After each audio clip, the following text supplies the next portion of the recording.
What's up, YouTube? Cat Sports here.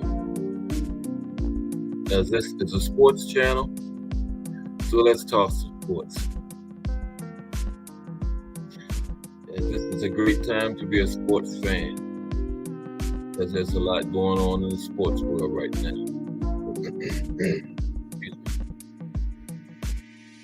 My favorite sport, boxing, is absolutely on fire. I want to talk about that in a minute. Elsewhere in the sports world, the NBA Finals just ended.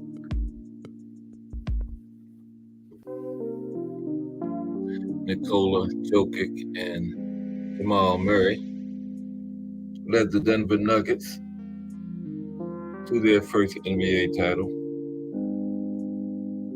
Good for the Nuggets, good for Denver and their fans. The NFL teams are in the midst of their mini camps. It's June. Next month, July, training camps will be open. And shortly after that, we'll actually be getting some games.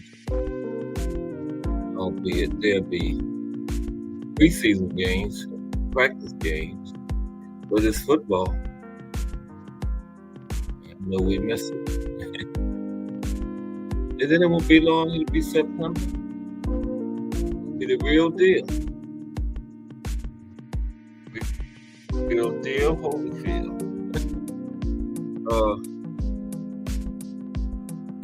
My Ravens, they have Lamar back healthy. And they try to get us some receivers this year. So we'll see where that goes.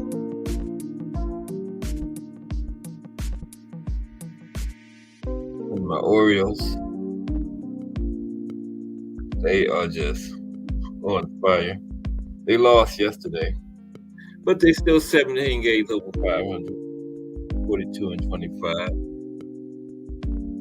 I think they went into the day with the second best record in baseball. But let's talk a little boxing. Because boxing is absolutely on fire. Well, they had the two press conferences the last couple of days. The two kickoff press conferences for the big fight. You know what I'm talking about. Errol Spence, Terrence Crawford. Errol Spence Jr. versus Terrence Crawford.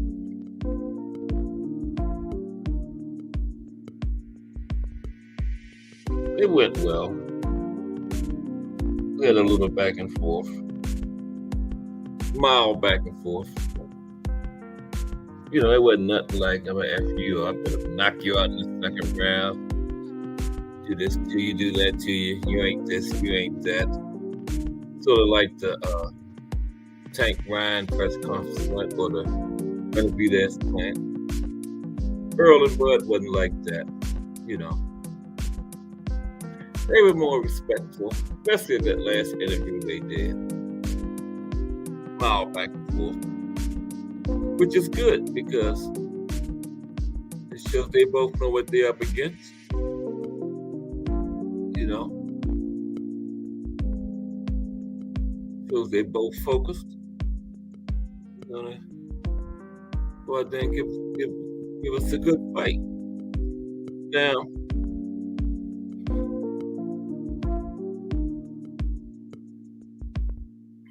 in my opinion, these are the top two fighters in the world, 1 and 2. July 29th will decide which order that is, you know, who's 1, who's 2. He had some good one-liners during the presser, though. I like when Earl told Bud,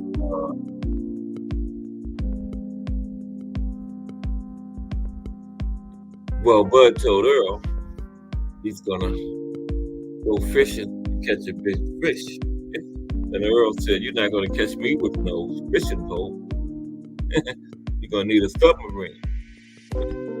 And then Earl said, "We're going to smoke some Bud July 29th." Bud came back with a good line. Bud said, "You better be careful, because I'm the kind of Bud, you take that one hit, you'll be seeing stars." So it was good in that way. Like I say, a mile back and forth. The press conference at the end, when they gave the interview together, joint interview was fire. And also the Derek Jones interview was fire. Derek is deep, and boxing knowledge off the charts. Kind of changed my mind about Ryan Garcia. I was like, he just don't have the skills. It ain't gonna make no difference. Derek Jones, whoever training him, but I changed my mind. I think Derek could be able to do something with the kid. Just because who he is.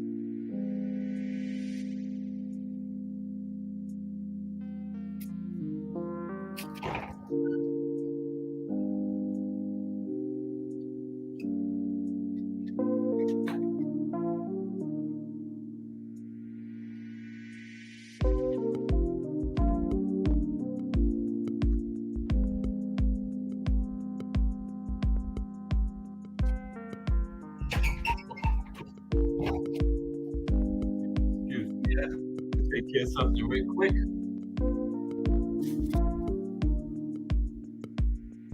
Yes, I think whatever Ryan has in there, if there's anything in there, Derek will get it out of him. Derek is an excellent trainer. Okay.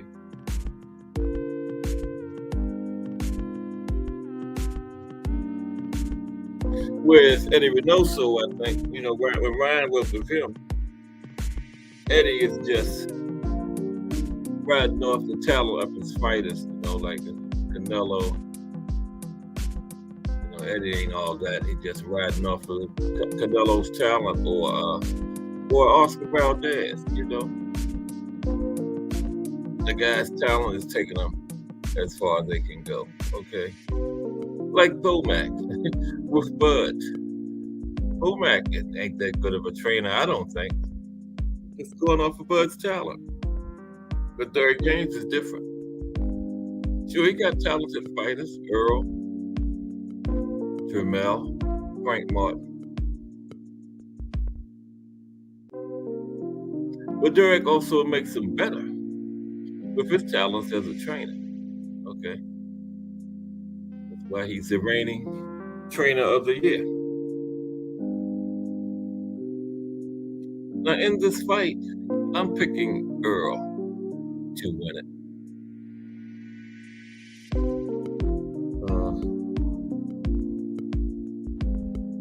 Of course, he's a bigger, stronger guy. You can see that in the face-offs they had the last couple days. Okay.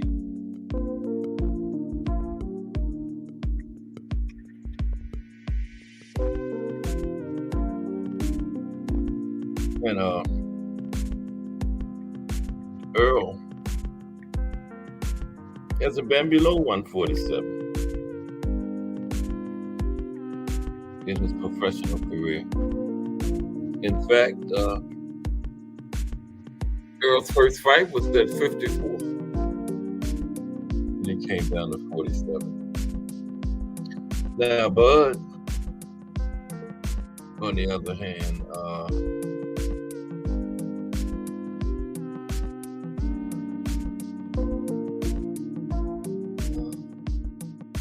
started at 35. Or was it 30? Not sure. I had to look it up. I know it was at least down at 30. Started. I know he's been as low as 35. And Earl has great foot placement.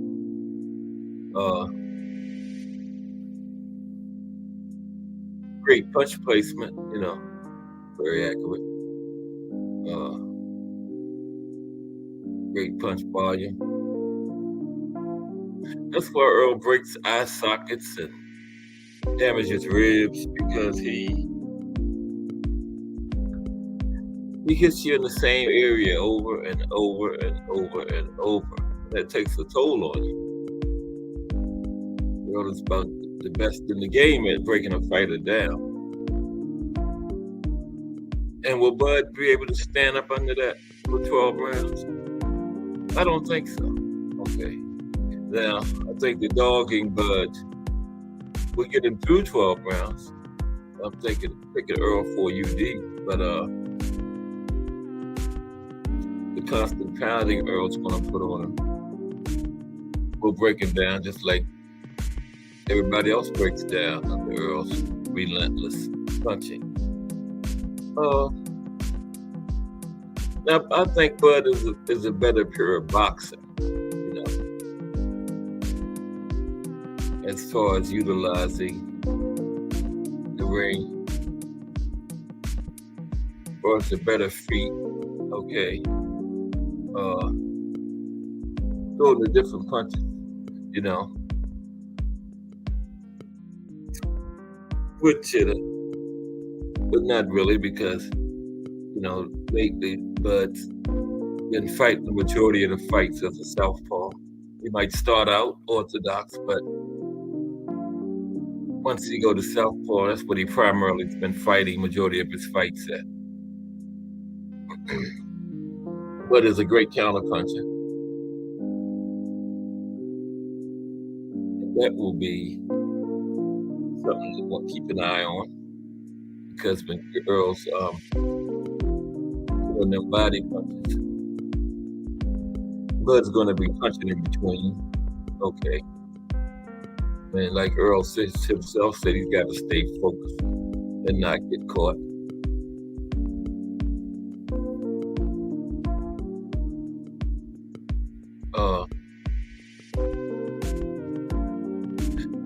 This is going to be a fight of adjustment, going to be key. And Bud's got an adjustment to make right off the bat because he can't come out there and do that normal 2-3 round download that he does. Because Earl will take advantage of that. Bud can't have his normal slow start. No. So that's an adjustment he's going to have to make right at the beginning in not doing that. Now, however they go about that, it's going to be something that Bud's going to have to deal with. Just can't start out slow like he normally does because he fall behind Earl early, it's a wrap. He's not going to catch up. Just not going to do it. So that'll be something to watch early in the fight. Is how Bud starts out. I'm going to be very interested to see how that goes.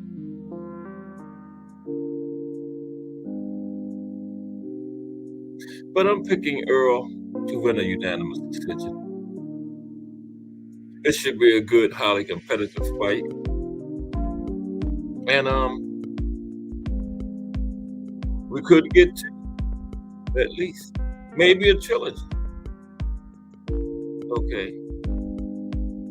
And I think the first fight will be competitive to the point where we'll get a rematch out of it. But I doubt if it will be a trilogy because I got Earl winning both the first fight and the rematch. So one man win the first two. Why do we need a trilogy? Trilogies are usually when it's 1-1 or 1-0. Second fight being a draw. Or one of the first two fights being a draw. But one man win the first vote, the first two. We don't need a trilogy. And we got two big welterweight fights earlier in the month of July, July 8th. Mantis Stanionis against Virgil Ortiz. And Jerron Boots Ennis against Romain Villa.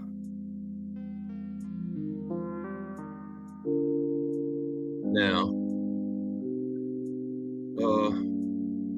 of those three welterweight fights, of course, Earl and Bud will be the biggest of them because of the name and the amount of time we've been waiting on this fight. So Earl and Bud will be the biggest fight out of those three. But I think Stanionis and Virgil Ortiz will be the most competitive because they are both too aggressive, come forward fighters, volume punchers.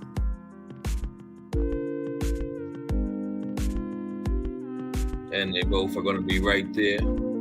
They're not going to have to worry about cutting the ring off on anybody, moving around. And that fight has "Stop It" written all over it. Mantis Stanionis and Virgil Ortiz. Now the other one, Boots and Villa.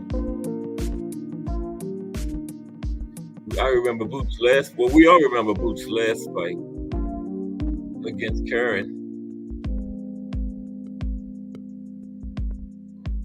who ran around the ring, and a lot of people said, well, Boots got exposed and this, that, and the other. But how did you get exposed when you win every round? Okay. But this Villa fight is not going to be that. And I've said that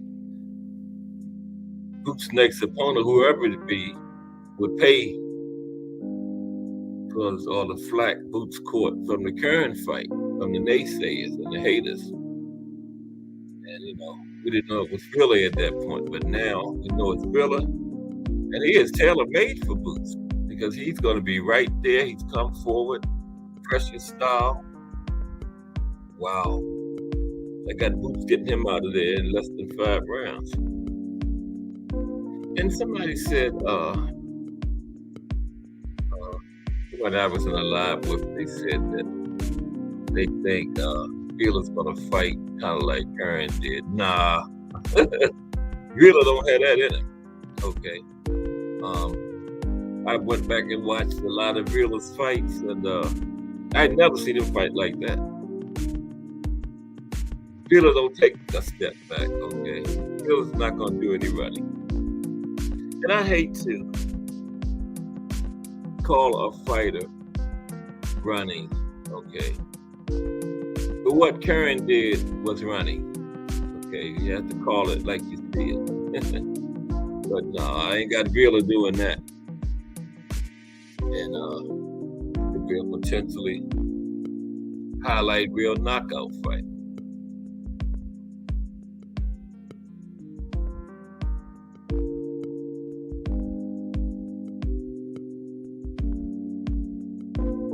But July is a great one. We got Stephen Fulton and Naoya Inoue in July over there in Tokyo.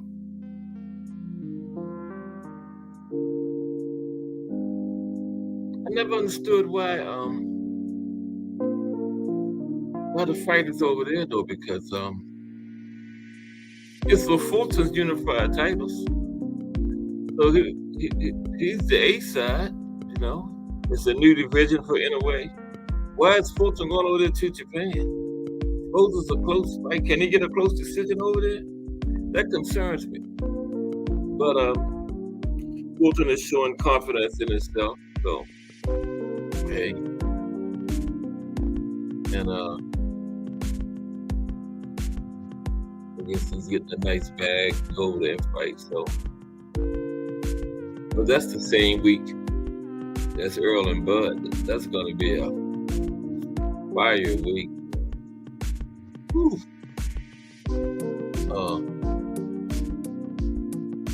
Posting an NOA on Tuesday, and then the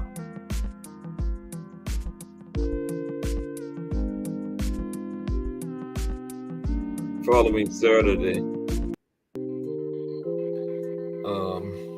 Earl and Bud. I don't get no better than that. That's why I say boxing is on fire.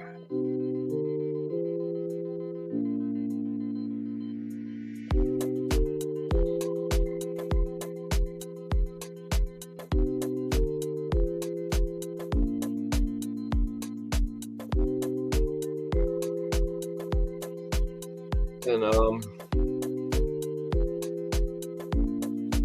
I heard something about Tank and Devin might be coming at the, later this year. That would be nice, all the talk we've had between these two. It would be very nice to get this fight.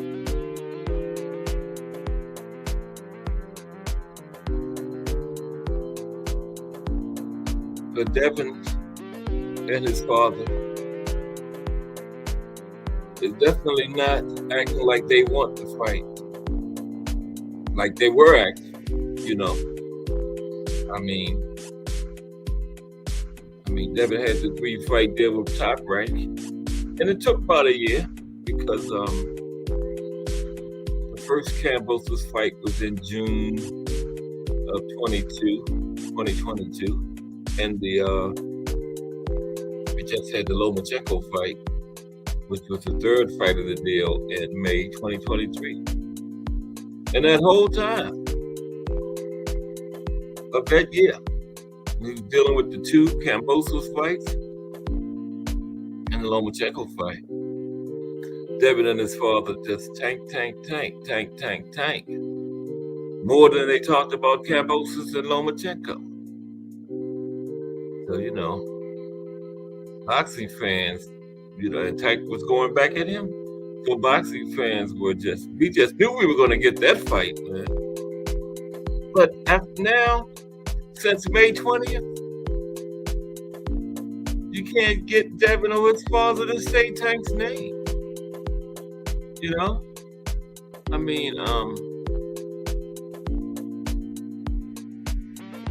It's like the dentist pulling teeth, trying to get them to say Tank's name. They've said it, but only when they're asked about it in an interview or something. I remember earlier in the year, Calvin Ford was on the boxing boards.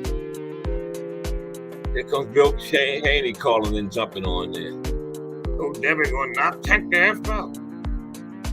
Man, when the last time Devin knocked somebody the F out? 2018 or something. But anyway, I think Calvin was on the boxing boards this week. Might have been last. But I know it was very recently. Guess who didn't call in and jump on there? Right, Bill Haney. Crickets from the Haney. What's going on? But his fans still defend him. They got a couple talking points they go to every time. Oh, Tank's in jail. Tank got less than 2 months left. And he'll be right back out here to pursue this fight. They act like he got a life sentence or something. He's going to be in jail for the next 20 years. You let Devin Haney fans tell it. But the other talking point is,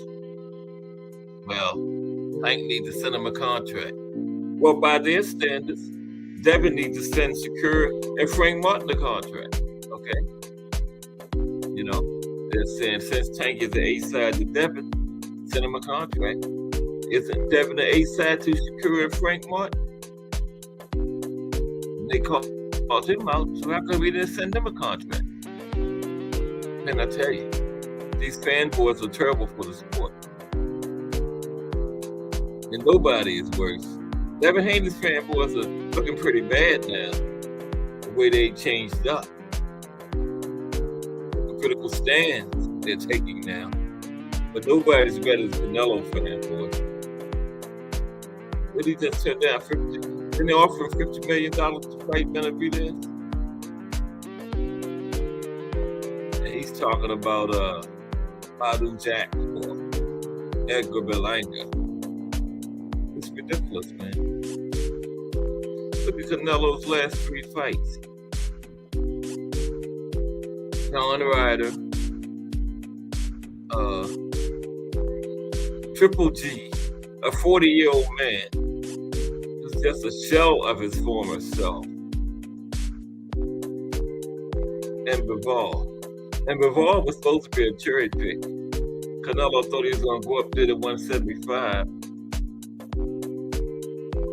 and put another division on his belt, but he got embarrassed and got beat. And then they put the classic duck move toward the next Bivol fight. They're going to send the man a contract because they know he's going to refuse. You know, they're trying to give him the same deal as before. Now, of course, Canelo's going to be the A side. Okay. Canelo's going to always be the A side. I mean, who's going to be the A side over Canelo? Okay. So, yeah, Canelo's going to be the A side. But you can't give Bivol the same money. He beat you. You got to raise the man's back up. So they knew the man was going to refuse this offer. Then they can say, oh, he didn't take the deal. And fight Badou Jack. Or be like, what about these guys at 168? The Benavidez, Burrell, Plant, Andrade, Carlos making rumblings about getting back in the ring. What about all those guys? They deserve a chance to be champion too. Canelo won't fight any of them. You know? David Morrell, he's definitely not fighting David Morrell. David Morrell would be a matchup nightmare for Canelo, man. He has that slick style that's Canelo's kryptonite. Combine that with speed, power. Woo. Great feet, punch volume, punch placement. Morrell would stop Canelo, and it might be early. It might be early. Okay. No, Canelo would never fight Morrell. No way. That would be bad. I tell you what. Canelo fought Morrell. Canelo fans shouldn't watch it. Because they do not want to see their boy done like that, man. Oh, excuse me. I didn't start calling my boy. But Canelo fans, if he ever fought Morrell, don't watch. Because y'all do not want to see your man done like that. Because Morrell would do him dirty. Woo! Canelo in there with his slow feet, cutting around, trying to catch Morrell. Woo! That would be ugly. That would be ugly.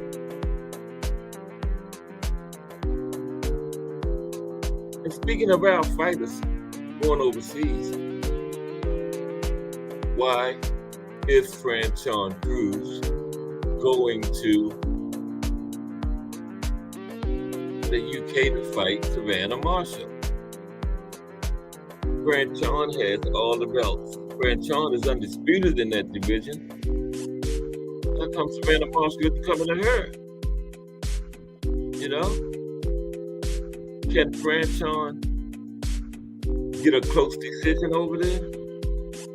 Like a 115, 113 type deal? I doubt it. You know? But she's probably getting a nice bag for going over. I'm sure she had the options. So, hey, it is what it is. Just like Cool Boy, Franchon is showing confidence in what she can do. I guess she's daring to be great, like they say, going over there. So I wish her luck. And it should be a good fight. It's another women's fight, but they're going for undisputed or unifying. Like it seems like every time the women fight, that and the women don't take 4 or 5 years to make these fights like the men do. But boxing is on fire this year. We got Regis this weekend in the 140 division. We had Teofimo last week, and that's a good sign. They're fighting a week apart. So maybe we can get them in there together next.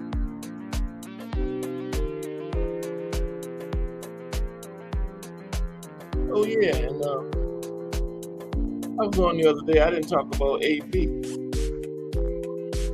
AB got to win Friday night. Adrian Broner.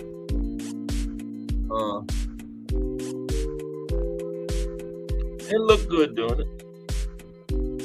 He didn't get the attorney out of there, but the attorney was a tough guy. One of those guys that just is determined. They're gonna go the distance, and that's what he did. But one thing I didn't like about it, AB got hit a lot.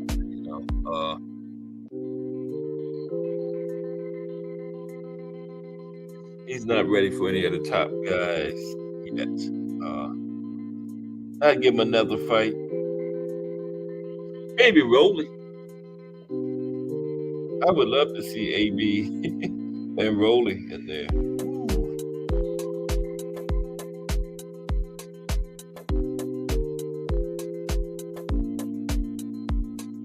That could be AB's path back to a title. Put him in there with Rolly. Because Rolly is, that's why everybody wants to fight Rolly. Because Rolly would probably lose that belt in his first defense.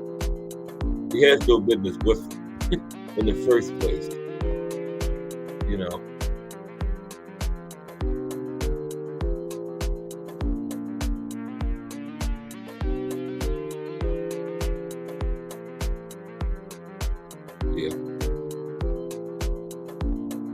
Regis is fighting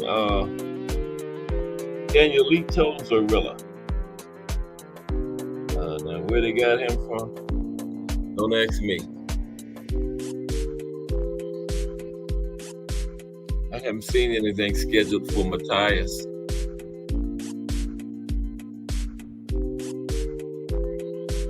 Coming up.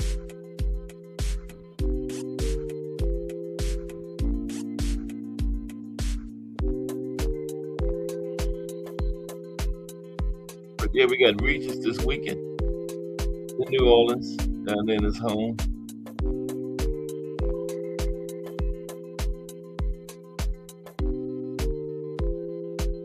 They don't really have any other big names on the card.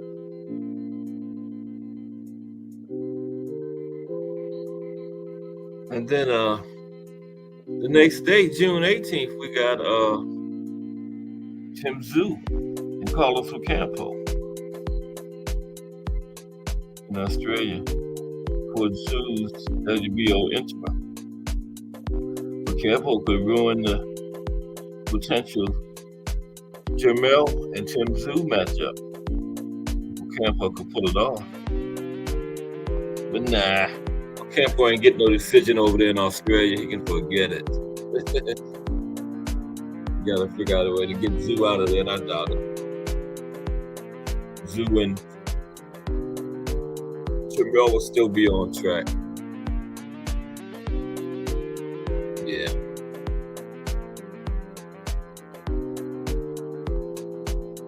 Tszyu and Jermell will still be on track.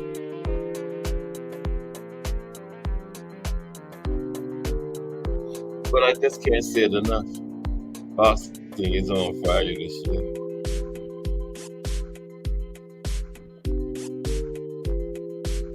Just big fight after big fight after big fight.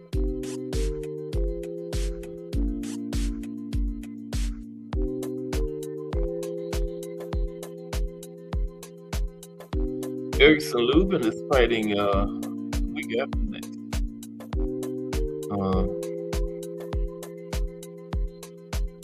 That's not a bad card because we got Carlos Adams and J-Rock on that card. Lubin and Luis Arias.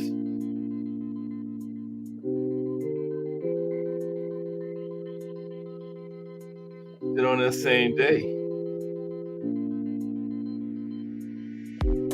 Hector Berlanga trying to shoot around the wing against Jason Quigley. Pull that off, he might get a Canelo fight.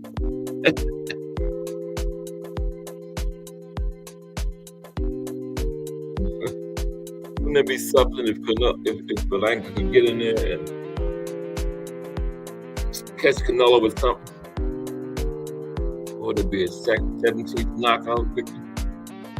Then we had the first 16 fights? I haven't had one in a couple of fights. Canelo cherry pick again. This time, Berlanga catches him and gets him out of there. Ooh. That would be lovable. I doubt that happen though.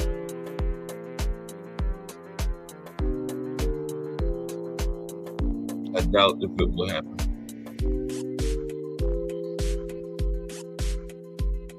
Teofimo. We all know what happened there. Teofimo got the WBO at 140. Took it off Josh Taylor last weekend. That's shocking.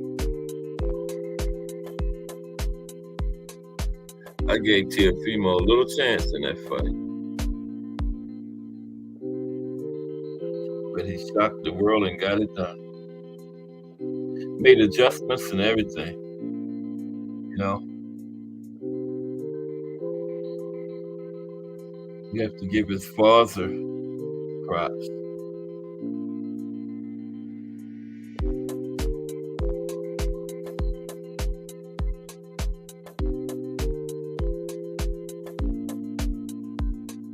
Because adjustments were made, you know. First couple rounds, Josh Taylor was looking good, but Teofimo turned it around. I don't think he's retiring, though. That's just the drama queen in Teofimo. But boxing is on fire this summer. Big fight after big fight after big fight. And 3 huge welterweight fights coming up next month.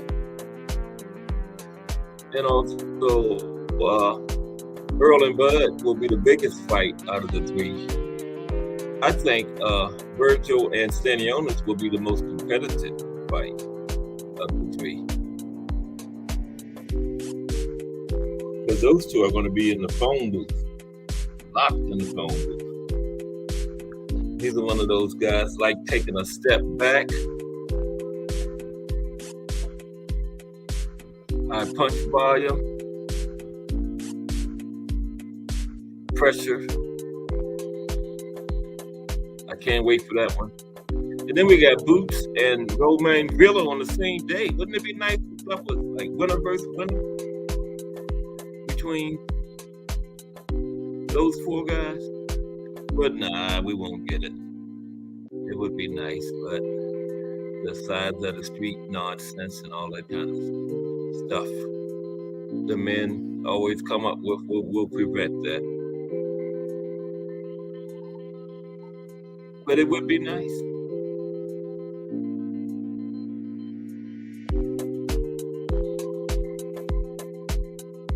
It would be nice.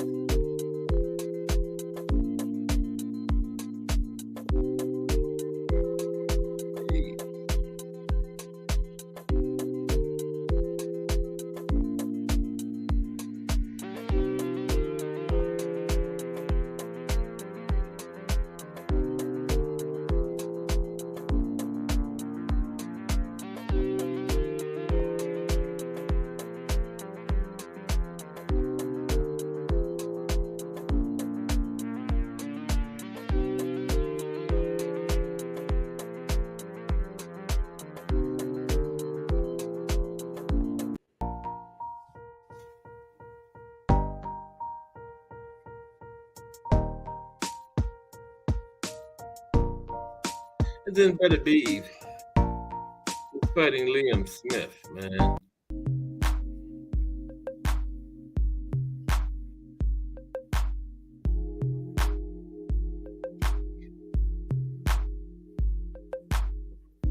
What happened to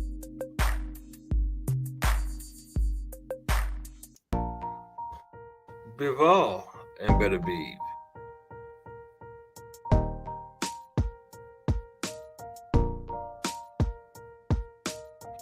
Mauricio Suleiman talking that nonsense about Bivol is Russian and they're not sanctioning it. What is Better Beeve? I think Bivol lives in California. Now, come on, man. Come on, Mauricio.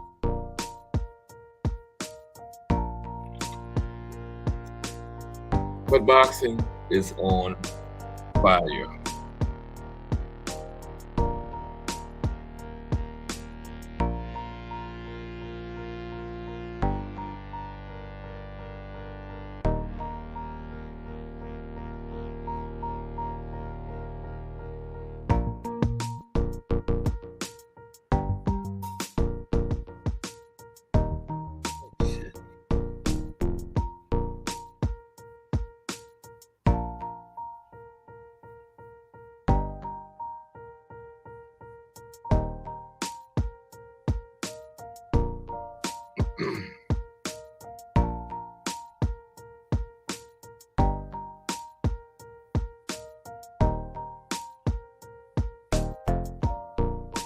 Boxing is on fire.